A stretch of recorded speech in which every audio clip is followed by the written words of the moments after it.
ఓం గం గణపతియే నమః. స్వర్ణలక్ష్మి నమస్తే అస్తు పరబ్రహ్మ స్వరూపిణి రాజ్యం దేహి ధనం దేహి సర్వకామాంచ దేహి మే. శ్రీ పరాభావనవ సంవత్సరంలో మేషరాశి వారందరికీ అష్టైశ్వర్యాలతోటి భోగభాగ్యాలతోటి చక్కగా అందరూ వృద్ధి చెందుతూ అసమాన సౌఖ్యం పరాక్రమాలతో ఉన్నతంగా ఎదగాలని చెప్పేసి నేను కోరుకుంటున్నాను. అందరికీ విషెస్ చెప్తూ శ్రీ పరాభావనవ సంవత్సరంలోకి ఈ రాశి వారికి ఎలా ఉందో మనం చూద్దాం. మేషరాశి కనుక చూసుకుంటే వీళ్ళకి అశ్విని 1, 2, 3, 4 పాదాలు, భరణి 1, 2, 3, 4 పాదాలు, కృతికా పాదం అంతా ఈ రాశిలో ఉంటారు. పేరు బలం ప్రకారం చూసుకుంటే వీళ్ళకి చూ చే చో లాలీలులో ఆ అన్న అక్షరాలంతా కూడా ఈ మేషరాశిలో ఉంటారు. మనం ఇందులో ఆదాయము వ్యయము రాజ్యపూజ్యం అవమానం కనుక చూసుకుంటే ఈ రాశి వాళ్ళకి ఆదాయం 11, వ్యయం 5 ఉంది, రాజ్యపూజ్యం 2, అవమానం 4 ఉంది. ఈ యొక్క స్టాటిస్టిక్స్ ఈ ఫిగర్స్ కనుక మనం చూసుకుంటే వీళ్ళకి ఆదాయం చాలా ఎక్కువగా ఉంది, వ్యయం చాలా తక్కువగా ఉందని గమనించుకోవాలి. అలానే రాజ్యపూజ్యం 2 ఉంది, అవమానించే వాళ్ళు ఎక్కువగా ఉన్నారు.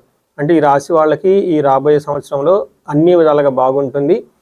మీ చుట్టూ మిమ్మల్ని అవమానించే వాళ్ళు ఎక్కువ ఉంటారు, మీ చుట్టూ చాలా మంచిగా నవ్వుతూ మీకు వెనక అన్ని రకాలుగా చెడు చేసే వాళ్ళు ఎక్కువ ఉంటారని కొంచెం గమనించుకోవాలి. ఇంకొక ముక్కలో వీళ్ళకి శని యొక్క ప్రభావం కూడా ఉండటంతో జూన్ తర్వాత ఇలా నమ్మించి మోసం చేసే వాళ్ళు ఎక్కువ ఉంటారు. తొందరపడేసి ఎవరికైనా సరే ఇన్వెస్ట్మెంట్లు చేయటం, ఓవరాల్గా మాట కమిట్మెంట్ ఇవ్వటం లాంటివి చేయకుండా కొంచెం జాగ్రత్తగా ఉండాలి.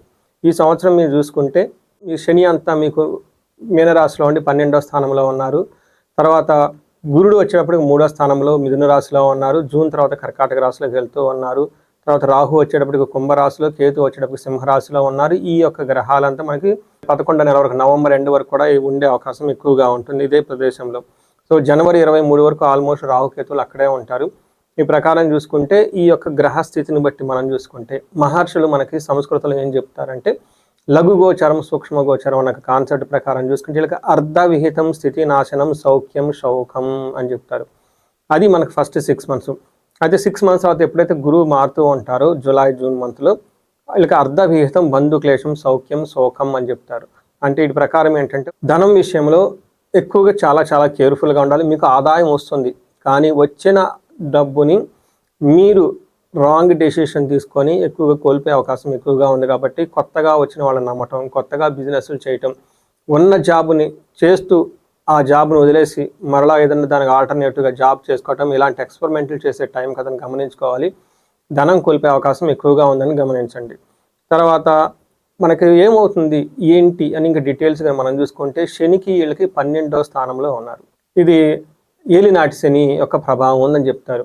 అయితే ఏలినాటి శని యొక్క ప్రభావం ఫస్ట్ 6 months కంటే తర్వాత 6 months జూన్ 2న గురువు ఎప్పుడైతే మారుతూ ఉన్నారో మనకు గోదావరి పుష్కరాలు వస్తూ ఉంటాయో ఈ పుష్కరాల తర్వాత వీళ్ళకి కొంచెం ఎక్కువగా ఇబ్బంది పడే అవకాశం ఎక్కువ ఉంటుందని గమనించుకోవాలి. శని వీళ్ళకి చూసుకుంటే మానహాని కృషిర్భోజనమల్పశ నిత్య సంవాద దారిద్ర్య ద్వాదశి స్థానగే శనౌ అని మనకి మహర్షులు సంస్కృతంలో చెప్తారు. దాని యొక్క మీనింగ్ ఏంటంటే నిత్య సంవాదం, దారిద్ర్యం, మానహాని, ఈ 3 చాలా ముఖ్యమైన పాట. అంటే మీ చుట్టూ ఉన్న వాళ్ళతో అతిగా మీకు గొడవలయ్యే అవకాశం ఎక్కువగా ఉంటుంది. రెండోది అవమానించబడే అవకాశం ఎక్కువగా ఉంటుంది. మూడోది మోస్ట్ ఇంపార్టెంట్, ధనానికి ఇబ్బంది పడే అవకాశం ఉంటుంది. గమనించండి, మీకు సహజంగా ధనం ప్రవాహం ఉంటుంది. అయితే ఈ కొత్త బిజినెస్లు చేయటం వల్ల, కొత్తగా పరిచయాలు అవ్వటం వల్ల, లేదంటే ఏదో స్పెక్యులేటివ్ ఆన్లైన్ ఇలాంటివి చేయటం వల్ల మీరు ఫైనాన్షియల్ కమిట్మెంట్స్కి అనవసరంగా ఇరుక్కొని పోయి ఆ తర్వాత ఆ డబ్బులు రాక మళ్ళీ మీకు ఇచ్చిన కమిట్మెంట్ ఫిల్ఫిల్కి వేరే వాళ్ళకి డబ్బులు తీసుకొచ్చి ఇవ్వటం, ఇలాంటి పనులన్నీ ఎక్కువ చేసే అవకాశం ఉంటుంది. కాబట్టి ఈ విషయంలో 1-2 సార్లు చాలా కేర్ఫుల్గా ఉండాలి. దొంగతనాలు జరగటమా, లేదంటే టోటల్గా ఫైనాన్స్కి సంబంధించిన వ్యవహారాల్లో చాలా కేర్ఫుల్గా ఉండాలి. తర్వాత ఫాదర్లీ ఫిగర్ లాంటి వాళ్ళు ఎవరిని ఇంట్లో ఉంటే కొంచెం జాగ్రత్తగా ఉండటం ఎంతైనా అవసరం. అయితే శని మీకు ఇలా 2 విషయాల్లో చాలా ఇంపార్టెంట్ రిస్కీ చూస్తున్న గురువు మీకు 3వ ఇంట్లో ఉండటంతో చాలా విషయంలో అనుకూలంగా ఉంటుంది. ఏ విషయంలో పెళ్ళయ్యే అవకాశం ఎక్కువగా ఉంటుంది ఈ రాశి వాళ్ళకి. తర్వాత తీర్థయాత్రలు తిరిగే అవకాశం ఎక్కువగా ఉంటుంది. మంచి మనీ, ధన ప్రవాహం అయితే ఎక్కువగా వస్తూ ఉంటుంది, చక్కగా ఉంటుంది. అయితే ఒక్క విషయంలో గుర్తుపెట్టుకోవాలి, నమ్మించి మోసం చేసేవాళ్ళు ఎక్కువగా ఉంటారని గమనించుకోవాలి. ధనం విషయంలో లేదా కుటుంబానికి సంబంధించిన ఆచార వ్యవహారాలలో ఏదో మీరు ఎక్కువగా నమ్మకం పెట్టుకుంటే ఆ పని కాకుండా ఉండే అవకాశం ఎక్కువ ఉంటుంది. తర్వాత గురువు మీకు మారటంతో జూన్ 2వ తారీఖున ఇక్కడ ప్రాబ్లమ్స్ కొంచెం ఎక్కువగా ఉండే అవకాశం ఉంటుంది. మనకేం చెప్తారంటే మహర్షులు దేశ త్యాగం, బుద్ధి చాంచల్యం, యాచనం, తేజోహాని, ధన వ్యయం అని చెప్తారు. అంటే ఈ టైంలో దేశ త్యాగం, ఉన్న ఊరిని వదిలిపెట్టేసి దూరంగా వెళ్ళే అవకాశం ఎక్కువగా ఉంటుంది. ఎప్పుడు మీరు నోరెత్తి నాకు ఇది కావాలి ఇది కావాలి అనే అడగని వ్యక్తులు కూడాను నాకు ఈ అవసరం ఉంది ఇది కావాలని చెప్పేసి అడిగే పరిస్థితి ఎక్కువగా ఉంటుంది. గుర్తుపెట్టుకోండి, జూన్ తర్వాత గోదావరి పుష్కరాల తర్వాత కొంచెం జాగ్రత్తగా ఉండటం. 2 విషయాలు, అధికార నష్టం, మోసపోవటం. గుర్తుపెట్టుకోండి, మైండ్ యువర్ ఓన్ బిజినెస్. మేషం పేరులోనే ఉంది కాబట్టి పౌరుషంగా స్వయం కృషితో చక్కగా ముందుకెళ్లే రాశి వాళ్ళు. ఇలాంటి వాళ్ళకి మీకు అనవసరంగా ఎవరినో నమ్మి మోసపోయి దానిని మీరు భర్తీ చేసుకోవడానికి వాళ్ళ దగ్గరికి వెళ్ళే అవకాశం ఉంది కాబట్టి ఒకటికి 2 సార్లు వచ్చే అవకాశం ఎక్కువగా ఉంటుంది. జాగ్రత్తగా ఉండండి. మనకి 4వ స్థానంలో, జన్మరాశి నుంచి 4వ స్థానంలో గురువు ఉన్నప్పుడు పురాణాల్లో ఒక సత్య హరిశ్చంద్ర గురించి చాలామంది తెలిసే ఉంటుంది. ఆయనకి ఆ రాజ్యాన్ని అంతా వదిలిపెట్టుకొని కొంతకాలం దేశ త్యాగం చేయవలసిన పరిస్థితి వచ్చింది. ఆ మహారాజు యొక్క జాతక ప్రభావం కనుక చూసుకుంటే 4వ స్థానంలో గురువు ఉన్నప్పుడు ఇలాంటి సంఘటనలు జరిగినాయి అని చెప్పేసి మనకు చెప్తూ ఉంటారు. అంతేకాకుండా ధర్మరాజు కూడాను ఈ గురువు 4వ స్థానంలో ఉన్నప్పుడు జోదం ఆడి వేరే వాళ్ళ చేత మోసం చేయడం జరిగింది. అటు పక్కన మీరు సత్య హరిశ్చంద్రుని చూసుకుని, ఇటు మనకి ధర్మరాజుని చూసుకున్నా కానీ వాళ్ళు ఎంతో నీతి గల వాళ్ళు, చక్కగా ఉండేవాళ్ళు. అయితే ఎవరో పందెం వేసుకొని ఏదేదో ఇలా చేయాలని, మిమ్మల్ని టెస్ట్ చేయాలని చెప్పేసి వచ్చేసి వాళ్ళు ఇబ్బంది పెడుతున్నారు. స్వతహాగా వాళ్ళ దగ్గర ఇబ్బందులు చేసేవాళ్ళు కాదు, మంచివాళ్ళు, అమాయకులు, వాళ్ళ పని వాళ్ళు చక్కగా చేసుకుంటూ అందరినీ రక్షించుకున్న ఒక గొప్ప పొజిషన్లో ఉన్నవారు సత్య హరిశ్చంద్ర కానివ్వండి, ధర్మరాజు కానివ్వండి. అలా పెద్ద పెద్ద ఉన్న వాళ్ళకి కూడా 4వ స్థానంలో గురువు ఉండటం వల్ల అనవసరంగా వేరే వాళ్ళ చేత చీట్ చేయబడి మోసపడి ఉన్నారు కాబట్టి ఇది అవకాశం ఎక్కువగా ఉంటుంది. కాబట్టి కొంచెం జాగ్రత్తగా ఉండవలసింది గమనిస్తున్నాం. నెక్స్ట్ రాహు, అగైన్ వీళ్ళకి 11వ స్థానంలో ఉన్నారు. 11వ స్థానంలో రాహు ఉండటం వల్ల చాలా చక్కగా కలిసి వస్తుంది మీకు. ఏం చెప్తారంటే మహర్షులు, గో జీవాజీ సంఘానం క్షీరాన్నాది సుఖ భోజనం వస్త్రమాల్యాది లాంఛనం ఏకాదశిగతో ఫణి అంటారు. అంటే జనవరి వరకు మీకు రాహు 11వ స్థానంలో ఉండటంతో విశేషమైన లాభం ఉంటుంది.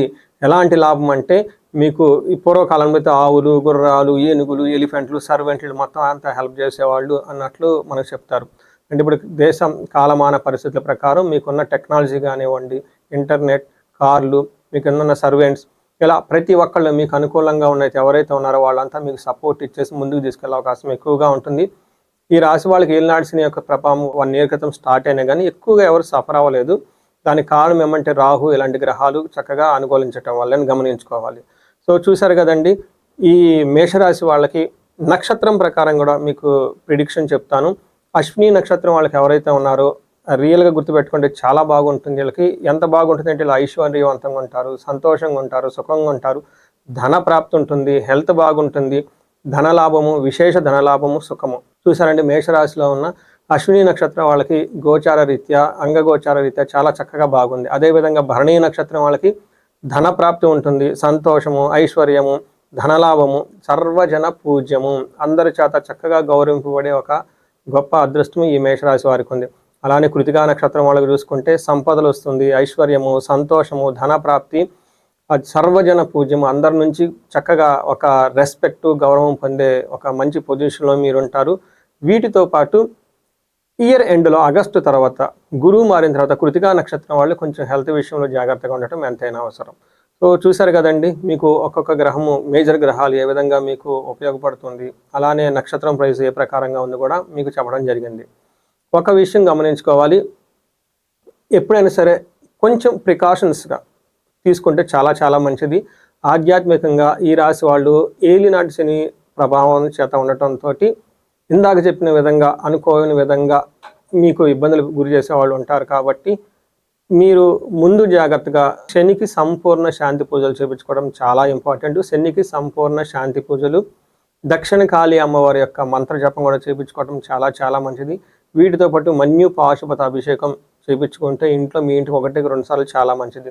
వీటితో పాటు శని పిప్పలాద స్తోత్రం ఉదయం కానీ సాయంత్రం కానీ చక్కగా భక్తిగా చదువుకోవటం, శనివారం ఆంజనేయ స్వామికి తైలాభిషేకం చేయించుకోవటం చాలా మంచిది. అయితే ఒక ముఖ్యమైన సూచన, ఈ రాశి వాళ్ళకి ఏంటంటే కొత్తగా ఏ బిజినెస్లు స్టార్ట్ చేయటం ఈ ఉన్న టైంలో అంత అనుకూలం కాదు. అలానే కొత్తగా నమ్మిన పరిచయాలు చేసుకోవటం కానీ కూడా అంత మంచిది కాదని గమనించుకోవాలి.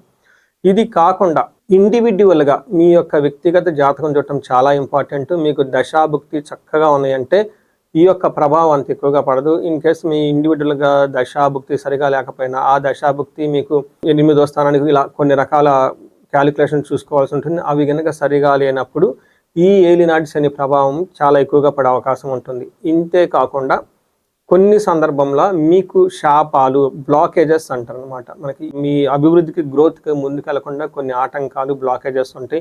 వీటిని మన శాపాలు అనొచ్చు, దోషాలని రకరకాలుగా మనం పిలుస్తూ ఉంటారు. ఇన్ కేసు ఎవరికైనా కనుక బాగలేకపోతే ఒక్కసారి మీ హారోస్కోప్ చక్కగా చెక్ చేయించుకోండి తరోగా. మీ వయసు కనుక 35 to 45 ఉండి ఇంకా ఎన్ఆర్ఐలు అనుకోండి, లేదంటే mid level manager, senior level manager, ఇలా ఈ మేనేజర్ పొజిషన్లో ఉండి నాయకత్వ లక్షణాలు ఎవరికైతే ఉన్నారో, ఎందుకంటే మీరు ఒక సీనియర్ పొజిషన్ లెవెల్లో ఉంటారు కాబట్టి ఓ 10 years సాలిడ్ ఎక్స్పీరియన్స్ ఉంటుంది, ఎడ్యుకేషనల్ ట్రాక్ రికార్డు ఉంటుంది. ఎక్కడో మీకు తెలవకుండా మధ్యలో ఆగిపోయారు అనుకుంటే ఒక్కసారి మీ జాతకాన్ని చక్కగా విశ్లేషణ చేయించుకోండి. నేను ఐటీ ఎంప్లాయీస్కి, ఎన్ఆర్ఐస్కి, హూ ఆర్ ద లీడర్షిప్ ఉన్న వాళ్ళకి ఎక్స్క్లూజివ్ హారోస్కోప్ స్టడీ చేస్తూ ఉన్నాను నేను. ఎందుకంటే 35 to 45 మోస్ట్ ఇంపార్టెంట్ ఏజ్లో ఉంటుంది. లాట్ ఆఫ్ ఆబ్లిగేషన్స్ కూడా ఉంటాయి ఆ టైంలో. అందుకని వీళ్ళ గురించి ఎక్స్క్లూజివ్ ఈ చెప్పిన కేటగిరీ వాళ్ళకి చేస్తూ ఉన్నాను. ఇన్ కేస్ మీరు అందులో ఉండి ఎక్కడన్నా లైఫ్ ఆగిపోయింది అని మీకు అనిపిస్తే ఖచ్చితంగా ఒకసారి మీ హారోస్కోప్ తరోగా చెక్ చేసుకోండి. మీకు అష్టలక్ష్మి గురించి చక్కగా ముందుకెళ్ళటానికి స్వర్ణలక్ష్మి విశేష హోమం చేయించుకోండి. తర్వాత అన్యోన్య దాంపత్య పాశుపత అభిషేకం చేయించుకోండి. ఇన్ కేసు మ్యారేజ్కి సంబంధించి కానీ ఎక్కడ కానీ బ్లాకేజెస్ కానీ ఆ విషయంలో బాగలేకపోతే, లేదా మీకు ఇంకా వేరే ఇతరత్ర ప్రాబ్లమ్స్ ఏమైనా ఉన్నా కానీ మహామృత్యుంజయ హోమము, మృత్యుంజయ జపము, ఇలా పెళ్లి కాని వాళ్ళకి అన్యోన్య దాంపత్య పాశుపత అభిషేకం, విశ్వావశ గంధర్వరాజ హోమం, ఇవన్నీ చేయించుకుంటే మీకున్న ఆటంకాలు ఎలాంటివైనా సరే అవన్నీ తొలగిపోయేసి జీవితంలో చక్కగా 10 రెట్లు శ్రీ పరాభావ సంవత్సరంలో మీకు ఎన్నో అవకాశాలు ఉండే అవకాశం ఉంటుంది. ఈ రాశి వాళ్ళందరికీ అష్టైశ్వర్యాలు కలగాలని, భోగభాగ్యాలు కలగాలని చెప్పేసి నేను కోరుకుంటున్నాను. నమస్తే.